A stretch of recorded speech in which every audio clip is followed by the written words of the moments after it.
ታክሲ ውስጥ ብልቴ ይቆማል። አንድን ሴት ባጠገቤ ስታልፍ ብልቴ ይቆማል። በማልፈልገው ቀን ግማሽ ቀን ላይ ብልቴ ይቆማል። ስለዚህ በጣም ለወሲብ ያለኝ ፍላጎት ከፍተኛ ነው፣ ቀንሽልኝ። ይህ ሃይፐርሴክሹዋሊቲ ሲንድሮም ይባላልና ይህ ችግር አለባችሁ ከማለታችን በፊት ማሟላት ያለባችሁ ነገሮች አሉ። በመጀመሪያ 6 ወር መቆየት አለበት። ሁለተኛ ደግሞ በማይመቻችሁ ጊዜ ብልት ሲቆም ብቻ ሳይሆን ያንን ነገር መቆጣጠር ሳትችሉ ስትቀሩ ወይም ራሳችሁን በማይሆን ጊዜና በማይሆን ሁኔታ ውስጥ ግንኙነት ማድረግ የለብኝም ብላችሁ መቆጣጠር መቻል ሲያቅታችሁ የዕለት ተዕለት ተግባራቸው ላይ ተጽዕኖ ያመጣል ማለት ነው። ኋላ ሴት ከሆነች ስራ ባልደረባቸው ጋር የማይሆን መጋተት ውስጥ ይገባሉ።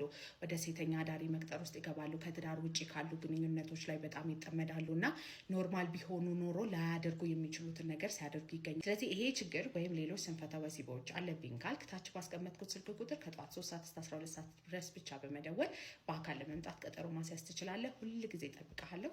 ባይ ባይ። አንድ ወንድ የሚጨርስበት ታይም ከመቼ ጀምሮ ነው መቆጠር ያለበት? ሰው ግንኙነቱ ከተጀመረ በኋላ ነው ወይስ ከሴት ብልት ጋር ከተገናኘ በኋላ ነው መቆጠር ያለበት? ኢጃኩሌቶሪ ላተንሲ ታይም የሚባለው ወይም አንድ ወንድ የሚጨርስበት ታይም አቨሬጁን ካልኩሌት የሚደረገው ከሴት ልጅ ብልት ጋር ከተገናኘ በኋላ ያለው ቁጥር ነው እንጂ ከዛ በፊት ያለው የግንኙነት ነገር ውስጥ አይቆጠርም። ስለዚህ ከሴት ልጅ ብልት ጋር ከተገናኘ በኋላ ከ1 ደቂቃ በታች የሚጨርስ ከሆነ ነው የቶሎ መጨረስ አለበት የሚባለው። እንደዛም ሆኖ ደግሞ ከመጀመሪያ ዙር አልፎ ለሁለተኛ ዙር እና ለሶስተኛ ዙር መሆን አለበት ቶሎ መጨረሱ። የመጀመሪያ ዙር በአማካኝ በጣም ቆየ ከተባለ 2 ከግማሽ ደቂቃ ቢቆይ፣ ግን ለሁለተኛ ዙር ከተዘጋጃችሁ በኋላ አንደኛ ሴንሲቲቪቲያችሁ ይቀንሳል፣ ሁለተኛ ዶፓሚናችሁ ተለቆ ሬጉሌት ያደርጋል፣ ሶስተኛ ደግሞ ከጨረሳችሁ በኋላ የሚለቀቁት ሆርሞኖች ለሁለተኛ ዙር ዘግየት እንድትሉ የሚያደርጋችሁ ነው። ስለዚህ ኢጃኩሌቶሪ ላተንሲ ታይማችሁ ወይም የምትጨርሱበት ጊዜ ሁለተኛ ሶስተኛ ዙር በደገማችሁ ቁጥር በዛ ነው መጠን እየረዘመ ይመጣል። ሁለተኛ ዙርም ሶስተኛ ዙርም ከ1 ደቂቃ በታች የምትጨርሱት ከሆነ የዛኔ የቶሎ መጨረስ ችግር አለባችሁ። ሳይኮሎጂ ላይ፣ ነርቭ ላይ፣ ሆርሞን ላይ ያሉ ችግሮች ሊኖሩ ስለሚችሉ መታችሁ መቼክ መደረግ አለባችሁ። በማንኛውም ቶሎ መጨረስ መታከም የምትፈልጉ ከሆነ ከታች ባስቀመጥኩት ስልክ ቁጥር ከጠዋት 3 ሰዓት እስከ 12 ሰዓት ድረስ በመደወል በአካል ለመምጣት ቀጠሮ ማስያዝ ትችላላችሁ። በሬ ሁል ጊዜ ክፍት ነው። ባይ ባይ። በቀን 2 እና ከዛ በላይ ግንኙነት ብናደርግስ ብላችሁ ለጠየቃችሁን ሰዎች ነው ይሄ። በሳምንት 3 ቀን ብቻ ግንኙነት አድርጉ ማለት 3 ብቻ ግንኙነት አድርጉ ማለት አይደለም። 3 የተለያየ ቀን መሆን ይችላል፣ ግን በአንድ ምሽት ተደጋጋሚ ዙር ማድረግ ትችላላችሁ። በሳይንስ ማለት ነው አንድ ወንድ በአንድ ምሽት ይሄን ያክል ዙር ግንኙነት ማድረግ አለበት ተብሎ የተቀመጠ ነገር የለም። አቅሙ ካላችሁ፣ ፍላጎታችሁ ካልቀነሰ፣ ከ2 ግንኙነቶች መካከል ያላችሁ ሰዓት ትንሽ ከሆነ እንድትፈለጋችሁበት ድረስ ልትሄዱ ትችላላችሁ። ለሁለተኛ ዙር ዝግጁነት የምታገኙበትን ሰዓት እንደ እድሜያችሁና እንደ ሌሎች ነገሮች ዲፔንድ ያደርጋሉ። በእሱ የሰራሁት ቪዲዮ አለ፣ ሄዳችሁ ማየት ትችላላችሁ። አንድ ወንድ ግን የመጀመሪያ ዙር ከጨረሰ በኋላ ለሁለተኛ ዙር ዝግጁነት ካጣ፣ ፍላጎት ካነሰው፣ በተለይ ደግሞ ለመጀመሪያ ዙርም በግድ ግንኙነት የሚያደርግ ከሆነ፣ ቶሎ መጨረስ ካጋጠመው፣ ሌሎች ነገሮች ካሉ እሱ ሳይኮሎጂካል ወይም ሆርሞን ላይ ያሉ ችግሮች ሊሆኑ ስለሚችሉ መታችሁ ቼክ ተደርጋችሁ ያለውን ችግር እንዳግባብነታቸው ሕክምና መስጠት እንችላለን ማለት ነው። በማንኛውም ስንፈተ ወሲብ መታከም ከፈለጋችሁ ታች ባስቀመጥኩት ስልክ ቁጥር ከጠዋት 3 ሰዓት እስከ 12 ሰዓት ብቻ በመደወል በአካል ለመምጣት ቀጠሮ ማስያዝ ትችላላችሁ። በሬ ሁል ጊዜ ክፍት ነው።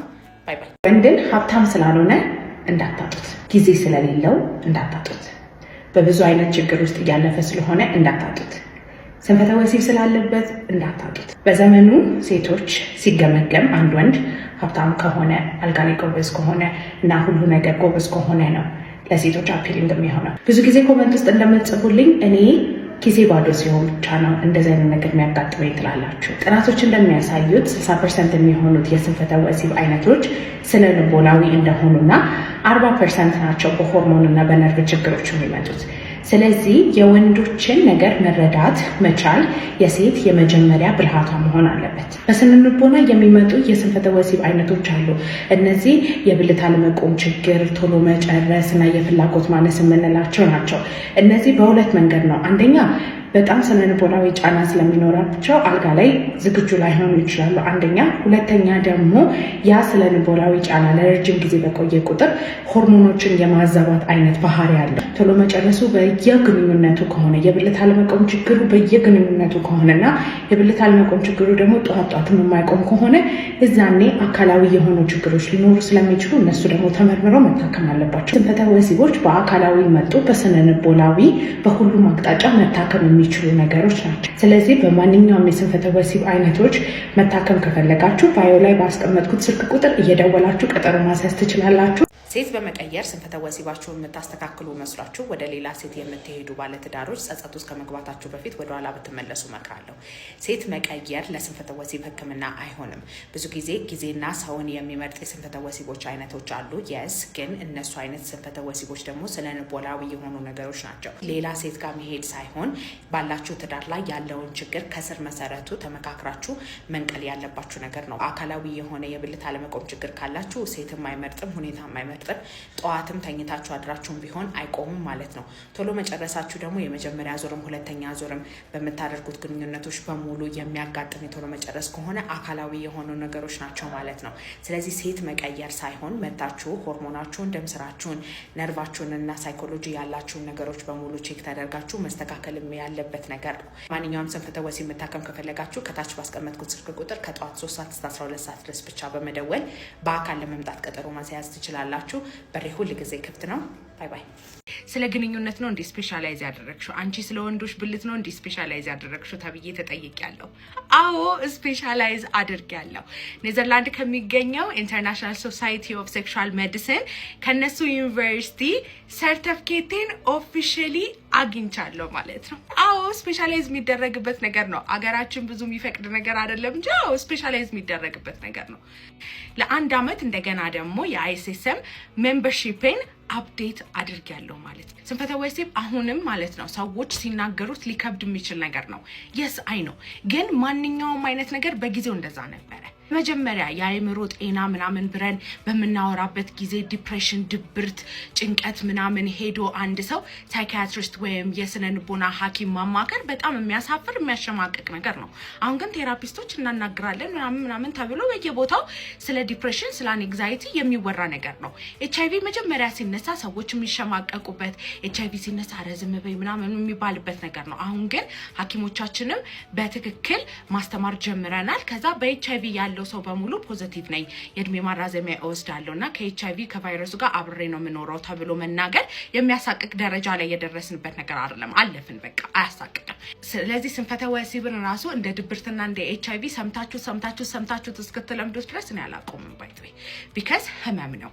ሆርሞን ላይ፣ ነርቭ ላይ፣ ሳይኮሎጂ ላይ፣ ደም ስር ላይ፣ ጡንቻ ላይ ያለ ነርቭ ነው። ላብራቶሪ ተመርምሮ እንደ አግባብነቱ መታየትና መታከም የሚችል ነገር ነው። ወንዶች ደግሞ በስንፈተ ወሲብ መታከም ከፈለጋችሁ ከታች ባስቀመጥኩት ቁጥር ከጠዋት 3 ሰዓት እስከ 12 ሰዓት ድረስ ደውላችሁ በአካል ለመምጣት ቀጠሮ ማስያዝ ትችላላችሁ። በሬ ሁል ጊዜ ክፍት ነው። የበፊት ገርፍሬንዴን በድያት መተት አሰርታብኝ አሁን ሴት ስቀርብ ቶሎ ጨርሳለሁ። መተት አሰርታብኛለች ብሎ ስለሚያስብ ማለት ነው እየፈራ ደንግጦ የሆነ ነገር ይፈጠራል በሚባል ጭንቀት ነው አልጋ ላይ ራሱ የሚገባው ማለት ነው ሲጀመር። እና ያ ጭንቀት ቶሎ እንድትጨርሱ ያደርጋችኋል። ኦኬ፣ የምትጨርሱበት ታይም እንዲረዝም ከፈለጋችሁ ከስትረስ ነፃ የሆነ ከጭንቀት ነፃ የሆነ አላስደስታትም የሚባል ፐርፎርም አላደርግም የሚባል አይነት ሀሳብ ሊኖራችሁ አይገባም። ፉል ኮንፊደንስ ሊኖራችሁ ይገባል። የዛን ጊዜ ነው ሰዓታችሁን ጠብቃችሁ ብልታችሁ በሰዓቱ ቆሞ በሰዓቱ የምትጨርሱት። አላስደስታትም የሚባል ጭንቀት ሳይኖርም ግን አሁንም የቶሎ መጨረስ ችግር ካለባችሁ የዛኔ ነርቭና ሆርሞን ላይ ያሉ ችግሮች ሊሆኑ ይችላሉ። መታችሁ መታከም አለባችሁ። ማንኛውም ቶሎ መጨረስ መታከም ከፈለጋችሁ ታች ባስቀመጥኩት ስልክ ቁጥር ከጠዋት 3 ሰዓት እስከ 12 ሰዓት ብቻ በመደወል በአካል ለመምጣት ቀጠሮ ማስያዝ ትችላላችሁ። በሬ ሁል ጊዜ ክፍት ነው። ይህንን እያየ ያለ ወንድ ካለህና ልጅህ አሁን ቲክቶክ ላይ ወይም ስልክ ላይ ካለ ስልኩን ንጠቅና ለያየው። ብዙ አይነት ወጣቶች መጥተው የእድሜ ልክ የሚባል የቶሎ መጨረስ ችግር ይዘው ይመጣሉ። የእድሜ ልክ የሚባል የቶሎ መጨረስ ችግር ማለት ምንድን ነው? አንድ ወንድ ከመጀመሪያ ግንኙነቱ ጀምሮ እስከ ሆስፒታል እስኪመጣበት ጊዜ ያለው በሙሉ ግንኙነቱ ላይ በሙሉ ቶሎ መጨረስ ችግር አለው። የእድሜ ልክ ብለን የምንልበት ምክንያት ምንድን ነው? የመመላለስ ባህሪ አለው። ዛሬ ካስተካከል ነው በኋላ በ6 ወር፣ በ1 ዓመት፣ በ2 ዓመት ተመልሶ የመምጣት ቻንስ አለ። ይህ ነገር እንዴት ነው የሚመጣው ብላችሁ ከጠየቃችሁ 3 አይነት ምክንያቶች አሉ። አንደኛ በተፈጥሮ የሚመጣ አይነት የቶሎ መጨረስ ችግር ሊኖር ይችላል። ሁለተኛ ከአባታችሁ ወይም ከአያታችሁ የወረሳችሁት ነገር ነው። ሶስተኛ ደግሞ በልጅነት ጊዜ የግለ ወሲብ ወይም ራስን በራስ ማርካት የመጀመር ልጅ የእድሜ ልክ የሚባል የቶሎ መጨረስ ችግር ይዞ ነው የሚንቀሳቀሰው። አባት ሆነ እናት ሆነሽ ስልክ የማትቆጣጠሩ ከሆነና ኦንላይን ብዙ ጊዜ የሚያሳልፍ ልጅ ካላችሁና በእንደዚህ አይነት ፕራክቲስ ውስጥ ካለ ልጅ ማለት ነው ኦፕንሊ አውርታችሁ እነዚህ ነገሮች መከልከል አለባችሁ። ሲጀመር ህፃን ልጅ ቲክቶክ ላይ ምንም ነገር ነው የማይሰራው። አሁን ቶሎ መጨረስ እያስቸገራችሁ ከሆነና ይህ ቶሎ መጨረስ ከመጀመሪያ ግንኙነታችሁ ጀምሮ ካለ የእድሜ ልክ የቶሎ መጨረስ አይነት ነው። ይስተካከላል፣ አይስተካከልም ማለት አይደለም፣ ግን የመመላለስ ባህሪ ያለው። በማንኛውም ቶሎ መጨረስ መታከም ከፈለጋችሁ ባዮ ላይ ባስቀመጥኩት ስልክ ቁጥር ደውላችሁ ከጠዋት 3 ሰዓት እስከ 12 ሰዓት ድረስ በአካል ለመምጣት ቀጠሮ ማስያዝ ትችላላችሁ። በስልክ ምንም አይነት አገልግሎት አንሰጥም፣ ግን በአካል ለመምጣት ከፈለጋችሁ ሁል ጊዜ በሬ ክፍት ነው። መልካም እድል በይኝ ሲለኝ መልካም እድል የኔ ባል ብዬ ሸኘሁት።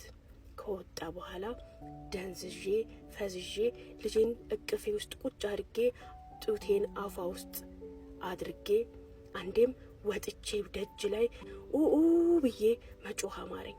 ወጥቼ ደግሞ ሰዓታት ቁጭ አልኩኝ። ብንንስል ልጄ እምባይን ወተቴንም እየተጋተች ነው። እያበትኩ ነው ወይስ ምን እየሆንኩ ነው? በዛ ስሜት ውስጥ ሆኜ ነው የደወልኩልሽ ትለናለች። ውዶችዬ እንዴት ናችሁ? ስለምትከታተሉኝ እጅግ በጣም አመሰግናለሁ። ፎሎ ግን ለምን አታረጉ? ፎሎ አድርጉ።